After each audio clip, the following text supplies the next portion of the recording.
Për të folur për protestën që po zhvillohet prej 14 ditësh në Tiranë, kam të ftuar në një lidhje direkte Erges Esiun, aktivist. Zoti Esiu, faleminderit shumë për intervistën. Faleminderit për ftesën, është kënaqësi gjithmonë për mua. Si e pat protestën e djeshme në fakt ku qytetarët marshuan drejt të Rinasit deri në orën 2-3 të natës? Ishte shumë emocionuese, është shumë domethënëse, sepse tregon që këta të rinj janë plot me energji dhe të vendosur për ta ndryshuar një herë për gjithmonë Shqipërinë në drejtimin pozitiv, në drejtimin e Bashkimit Evropian.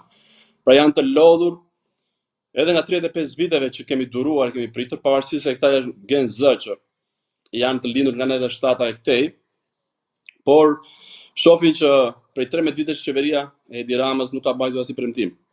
Pra u premtua 300.000 vende pune, nuk janë përmbushur. U premtua shëndetësia falas, nuk është përmbushur. Madje shpenzimet direkte janë gati 60% paguar nga qytetarët vetë. U premtua 5% investim në shëndetësi, 5% në arsim, brenda mandatit të parë dhe jemi në mandatin e 4 nuk janë përmbushur. Siguria në vend është alarmante. Pra dje doli policia në orën 2 të mëngjesit, mëngjesin e sotëm domethënë, dhe u vu në gardh bashkë me makinat e ujit për të bllokuar protestuesit. Ndërkohë kjo polici nuk ishte para 6 muajsh kur u bë vrasja në aeroportin e Rinasit, në zonën më të sigurt të Shqipërisë. Kjo polici, që është kthyer polici partijake të Edi Ramës, nuk është kur ndodhin vrasje, edhe sot u bë një vrasje në Mirdit. Ishte bërë atentatat i zotërisë edhe para 6 muajve, apo para 3 muajve kur ishte. Pra siguria në këtë vend nuk ekziston më. Siguria është tu vetëm kundër qytetarëve të lirë, vetëm kundër qytetarëve të ndershëm që nuk janë të rrezikshëm për pjesën sociale. U premtua investim tek rinia, nuk ka. Nuk kanë investime startupe, nuk ka investim në hapjen e bizneseve të reja nga të rinjt. Nuk ka mbështetje, ka vetëm vjedhje, vetëm taksa, sapo hap një biznes, një i ri shkon për një herë taksidari aty ta kontrollojë, ndërkohë që duhet të jetë aty për ta ndihmuar, të paktën 2 vitet e para që të avancoj, të kapi veten dhe biznes të eci. Çmimi i naftës është stratosfer, krahasuar me rajonin është 50, 60 apo 70 lekë më shtrenjtë. Dhe të gjitha këto qytetarët i shohin, të gjitha këto rinia i ndjen. Rinia e shikon sa vojnë prindërit e tyre. E shikojnë sa e vështirë është bërë jeta. Qeraja ka shkuar stratosfer. Qeraja ka shkuar pothuajse 95% e pagës mesatare.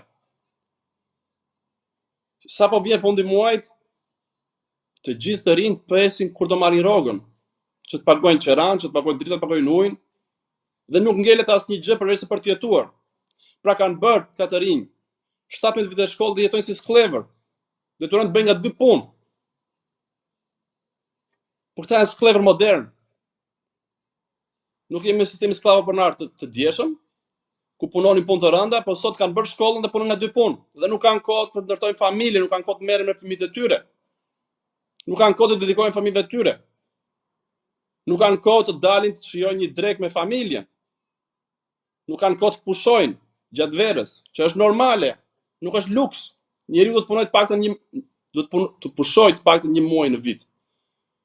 Ktu llogaritë ta ka mundësi të bëj 50 pushime apo jo. Dhe shumica nuk i bën dot. Tu shohin që edhe plazhi publik është i gjithë privat. Deti është i gjithëve, plazhi është i gjithëve, është pronë publike, e kanë privatizuar gjithçka. Parkime nuk ka. Trafiku në Tiranë është çmenduri. Ti nisesh për punë dorish 1 orë trafik apo 2 orë trafik. Po këto janë kosto që humbasin. Këto janë para që humbasin në xhepin e qytetarëve, në xhepin e të rinjve. Prej 13 vitesh nuk ka njerë të falur, nuk ka kërkuar njëri drama më fal, nuk e bëra dot, ose e bëra gabim, do ta rregulloj. Kjo vjen për faktin që Edi Rama është një person me karakter shumë të dobët. Edi Rama mendon që nëse do kërkoj të falur, mendon që të gjithë do i kundërvijen, të gjithë nuk do kem frikë prej tij, pavarësisht se frika sot është fshirë, nuk ka më frikë. Dje kanë qenë gati 200.000 njerëz të shesh, sipas burimeve. Pra qytetarët e vran frikën, por e vran me shumë vonesë. Ama Edi Rama ende vazhdon të gjej armiq të jashtëm dhe çdo ditë thot një herë janë gjermanët, një herë është Rusia, një herë janë grekat, një herë iranianët. Vetëm Edi-Rama nuk ka arsye, apo nuk ka faj apo përgjegjësi pse qytetarët janë shesh. Kështu që gjithë kjo arrogancë prej 13 vitesh bën që rinia të jetë në shesh. Dhe shkuarja dje në Rinas është prova gjenerale që këta mund të shkojnë të rrethojnë dhe Surelin. Sureli është gjysmë e Rinasit. Kryeministrinë e kanë rrethuar prej 15 ditësh. Edi-Rama duhet i vëri gishtin kokës e duhet t'japi dorëheqjen. Nuk ka asnjë gjë të keqe që të japësh dorëheqje, është gjëja më normale që mund të bënte një kryeminist të jepë dorëheqje kur populli nuk e don. Ato 800.000 vota që thotë Edi-Rama ka marrë 800.000 vota, do i kthejnë 4 milion shqelma deri fund qershor. Ma besoni këtë gjë? Sepse u bë një testim tjetër. U bë një votim online dhe për 24 orë disa ka votuar apo jo. 1.8 milion njerëz kanë votuar largimin e Edi-Ramës për 24 orë.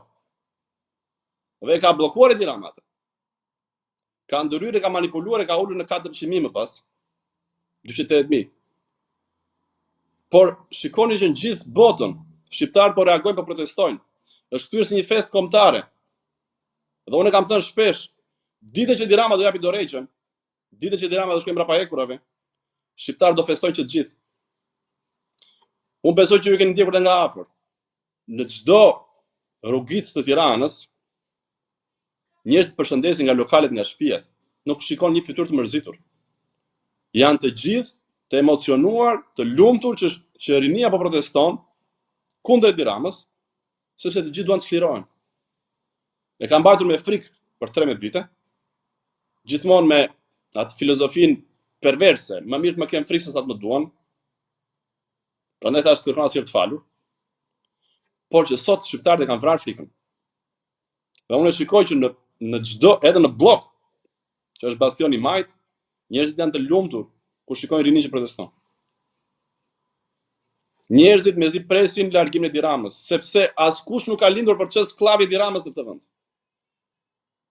Mjaft është mjaft. Albert Camus e thot, çfarë është një njeri i rivoltuar? Është një skllav që në moment caktuar vendos thotë jo. Për te kësaj ti nuk më kalon më. Ti nuk mund të shtypësh mua për gjithë jetën. Dhe prandaj rinia sot thot vetëm jo, vetëm dorëheqje, edhe nuk merret fare me Edi-Rama. Edi-Rama del bën si gay, bën si budalla, bën si transvestit, se kishte hedhur edhe një video si transvestit. E kishte hedhur vetë me AI.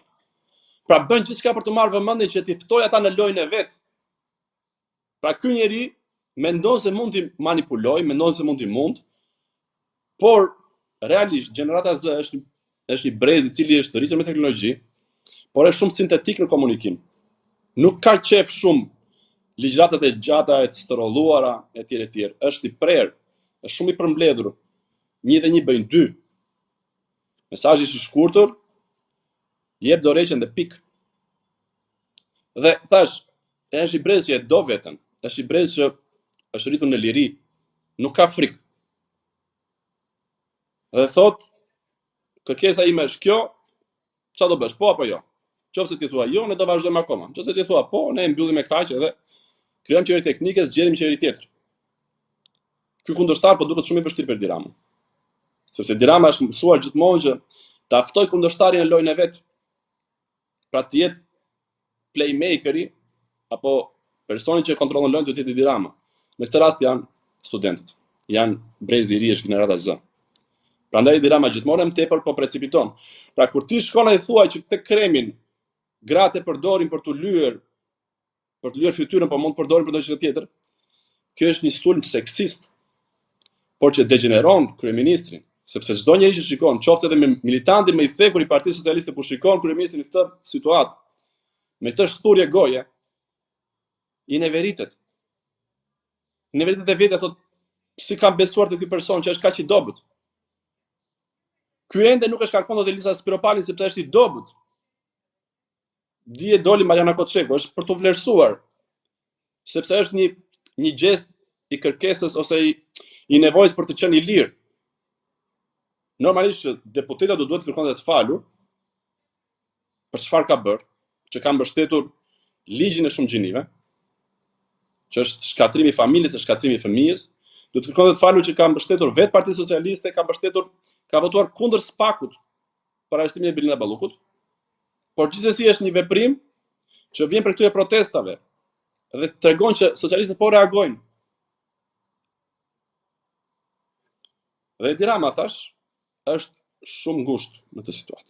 E ka kërkuar që në nëntor, ka kërkuar disiplinë parti, ka kërkuar që të jenë gjithë bashkuar, sepse po i ka unë, ka thënë, do shkatërrohet PS-ja, dhe ka drejt do shkatërrohet vërtet, sepse meriton të shkatërrohet, sepse nuk ka mbushur si premtim, e ka kthyer Shqipërinë në një narkoshtet, ne shohim vetëm vrasje, dhe kriminalët i gjen kundërshtari i vet më shpejt sa i gjen policia e shtetit.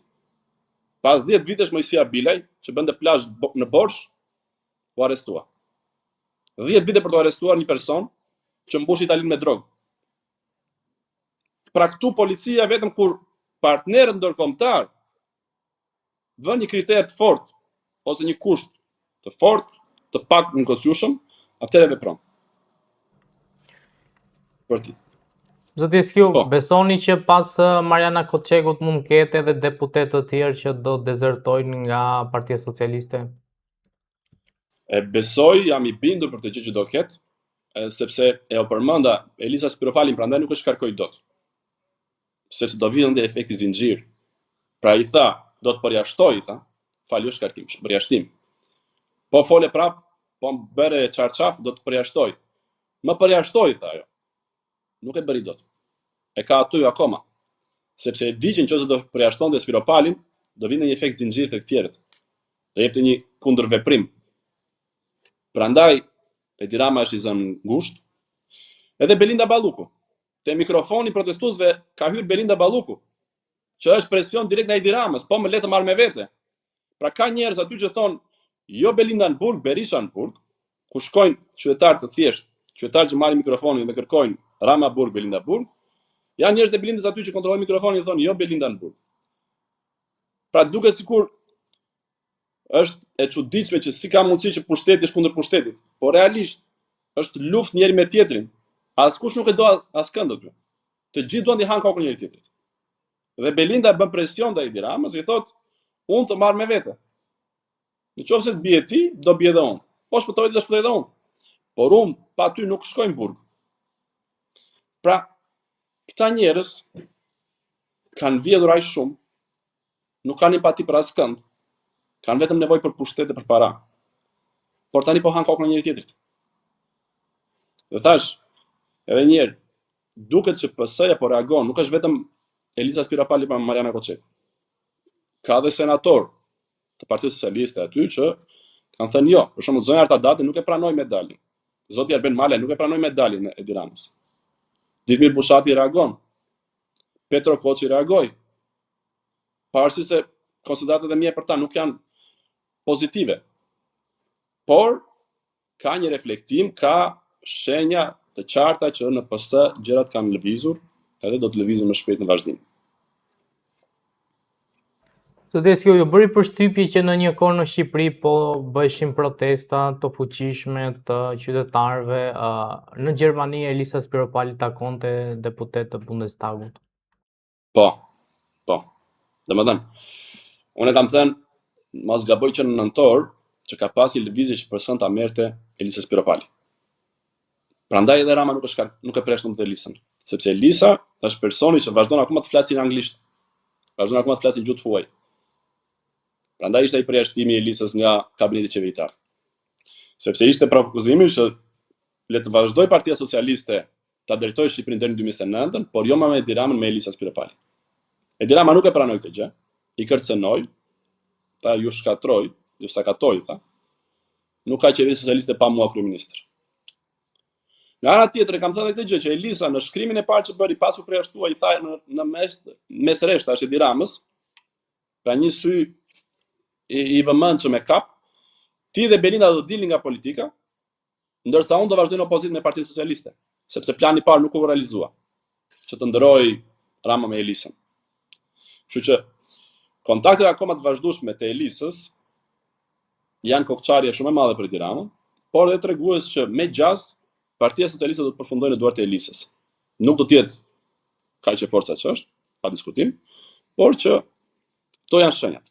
Elisa ka akoma mbështetje ndërkombëtare dhe është personi më i përshtatshëm për ta drejtuar një parti dhe për ta kthyer drejt socialistëve, për ta vrarë një herë për gjithmonë rilindjen, sepse ishte vetëm një organizatë kriminale që shkatroi ekonominë, që kriminalizoi shoqërinë, sepse edhe këto call center nuk është vetëm trafiku i drogës. Edhe call centrat po e mësojnë rinin ton si të mashtroj, si të bëj gropën tjetër ekonomikisht. Çfarë bëjnë call centrat në Tiranë? Marrin njerëz telefon dhe i manipulojnë, i gënjejnë për t'i zhvatur.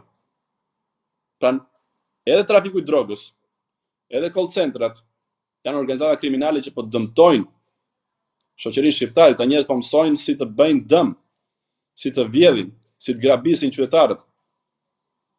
Në qoftë se deri në 2013 fokusi i rinisë dhe i familjeve shqiptare ishte çfarë do marrë fëmia diplomë, shkollë të lartë, çfarë profesioni do marrë.